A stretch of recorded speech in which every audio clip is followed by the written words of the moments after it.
Good morning সকলকে। তো আজকে হচ্ছে মানডে আর সকাল সকাল উঠে পড়েছি। রিতেশ এখন বসেছে একটু অফিসের কাজে, আর আমি একটু আগেই ব্রেকফাস্ট সব কিছু করে রান্নাঘর পরিষ্কার করে বসেছি। আজকে শিল্পার মা মানে কাকিমা আমাদেরকে বলেছে দুপুরবেলা ওখানেই লাঞ্চ করতে, তাই আজকে আমি আর কিছু করিনি, বিকজ ওদের ওখানে জগন্নাথ আছে, গোপাল আছে, তো ওখানেই ভোগ রান্না হচ্ছে। আর এখানে এখন জানলার বাইরে বসে আমি একটু বৃষ্টি এনজয় করছি, বিকজ ভালোই লাগছে দেখতে সকালবেলাটায়। হালকা ঝিরিঝিরি বৃষ্টি পড়ছে, জানি না তোমরা বুঝতে পারছো কি না, বাট ঠিক আছে। সকালের দিকে একটু জোরেই হচ্ছিল, তারপরে আবার বন্ধ হয়ে গিয়ে এখন একটু ঝিরিঝিরি শুরু হয়েছে, তো ভালো লাগছে। কালকে তোমাদেরকে জানালাম যে আমরা ফ্ল্যাটটা নিয়েছি, বাট বলা হয়নি যে কোথায় নিয়েছি। তো আমরা যেখানে থাকি ওখান থেকে 5 মিনিট ওয়াকিং ডিস্টেন্সেই ফ্ল্যাটটা নেওয়া হয়েছে। তো 2 নম্বরের এখানেই আমরা অনেক দিন ধরেই খুঁজছিলাম, তো মন মতন সেরকমভাবে পাচ্ছিলাম না, বাট ফাইনালি আমরা একটা যেটা পেয়েছি সেটা খুবই ভালো। অ্যান্ড আমরা ফার্স্ট ফ্লোরটা নিয়েছি মা বাবার জন্য, আর এখানে লিফটও আছে, তো তাদের সুবিধাই হবে। তো সব মিলিয়ে এখন আরও কাজের দায়িত্ব বেড়ে গেছে, বিকজ তোমরা জানোই যে এবার আস্তে আস্তে ফ্ল্যাটের কাজ, রং করানো, তারপরে টুকটাক ফার্নিচার্স আনা, অ্যাপ্লায়েন্সেস সেট করা, এগুলো সবই আমাকে আর রিতেশকেই করতে হবে। তো আমরা এখন পুরোপুরি গিয়ার আপ হয়ে গেছি। অ্যান্ড আজকে ইন্টেরিয়রের লোকের সাথে কথা হয়েছে, তো তারা আসবে, এসে কোটেশন দেবে, দেখবে কী কী করানোর আছে, তারাও কিছু আইডিয়াস দেবে, আমরাও কিছু নিজেদের থেকে ইনপুটস দেবো। তো সব মিলিয়ে একটা কিছু ভালো কিছুই অবভিয়াসলি তৈরি করার ইচ্ছা আছে, তো দেখা যাক কী হয়। তো এখন আমি জাস্ট একটু রিল্যাক্স করব, তারপরেই স্নান করে পুজো করে অফিসে বসবো।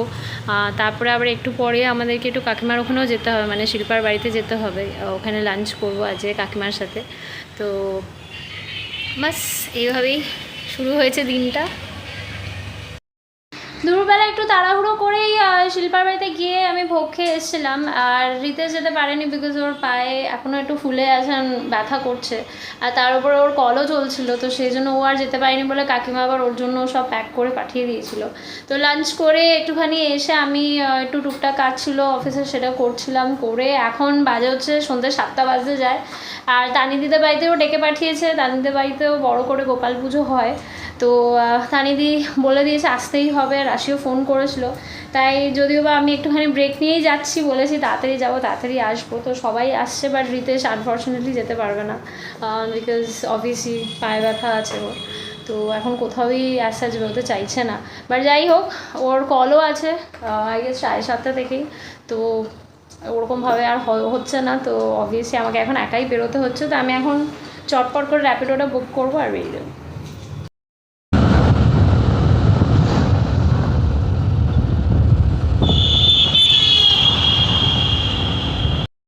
তো তানিদিদের বাড়ি এসে গেছি, আমি আসার পথে একটু মিষ্টিও নিয়ে নিয়েছি গোপুর জন্য, আর এখন ওপরে যাব, ডাকি ওদেরকে, নাকি গেট খোলাই আছে। ইয়েস,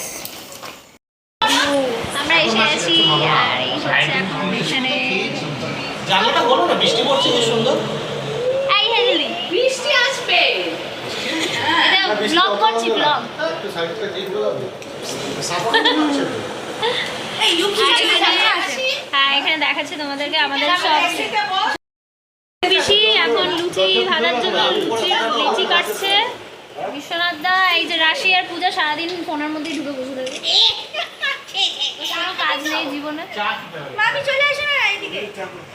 আর এই হচ্ছে আমাদের গোগল, বিজুদা,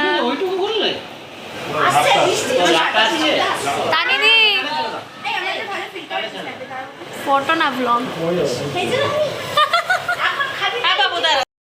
আমরা সবাই মিলে ফুচকা খেতে যাচ্ছি, চলে আসো এদিকে সবাই মিলে। সোনুর দিদি, মাস্তো তো দিদি, মাস্তোই হয় ওটা, আর আমি ও হচ্ছে কেন ভাই। আজকে দেখো পুরো সুন্দরী কমলা লাগছে পুরো। চল হীরামান্ডি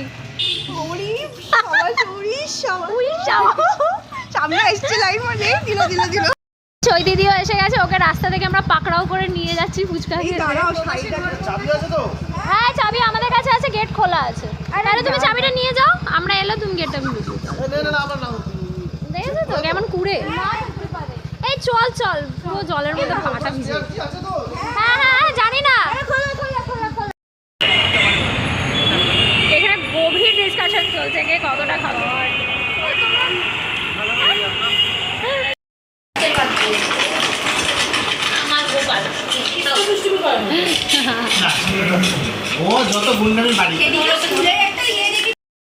অবশেষে লগ অফ করলাম আর আজকে প্রচণ্ড টায়ার্ড, বাট দিনটা খুবই ভালো কেটেছে। সকাল থেকে শিল্পাদের বাড়িতে গেছিলাম, তানিদিদের বাড়িতে গেছিলাম, আর ওখানে খুব আনন্দ করেছি। তাড়াতাড়ি একটু চলে আসতে হয়েছিল, ওটাই একটু যা খারাপ লাগলো, বিকজ আমার অফিসও ছিল আর রিতেশও শরীরটা ভালো নেই, তো অতক্ষণ ওখানে আর থাকতে পারিনি। বাট যাই হোক, পিসি এক গাদা খাবার রিতেশের জন্য পাঠিয়েছিল, আমার জন্যও পাঠিয়েছিল ইনফ্যাক্ট। তো সব এখন আমরা ডিনার করে তারপরে রিতেশ ওষুধ ছিল, রিতেশ মেডিসিন নিয়ে শুয়ে পড়েছে। যাই হোক, কালকের প্ল্যান সকালে তো আছে যে আমাদের নতুন ফ্ল্যাটটার জন্য ইন্টেরিয়র করানোর জন্য রিতেশ 3 জনের সাথে কথা বলেছে অলরেডি, তো তারা বলেছেন যে কালকে আসবে।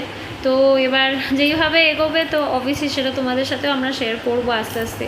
বাট দেখি কি হয়, আমি কিছু প্ল্যানস আমার মাথায় আছে, তো ওটাও আমি অবভিয়াসলি ওনাদের সাথে শেয়ার করব, ওনারা কি বলেন। তো সব মিলে ঝুলে একটা কি হয় ফাইনালি দেখা যাক। যাই হোক, ভিডিওটাকে এখানেই এন্ড করছি, আর আশা করছি তোমাদের আমাদের ভিডিওগুলো ভালো লাগছে। যদি ভালো লাগে, যেরকমভাবে ভালোবাসছো ওইভাবেই আমাদেরকে ভালোবাসা দিও, আরও অনেক তোমরা যারা বড়রা আছো আমাদেরকে আশীর্বাদ দিও, যাতে আমরা যা যা প্ল্যান করছি বা যা যা উন্নতির জন্য আমরা ভেবেছি সেগুলো যেন করতে পারি। আর সকল ছোটদের জন্য রইল অনেক অনেক ভালোবাসা। তো দেখা হচ্ছে কালকে, টাটা, গুড নাইট।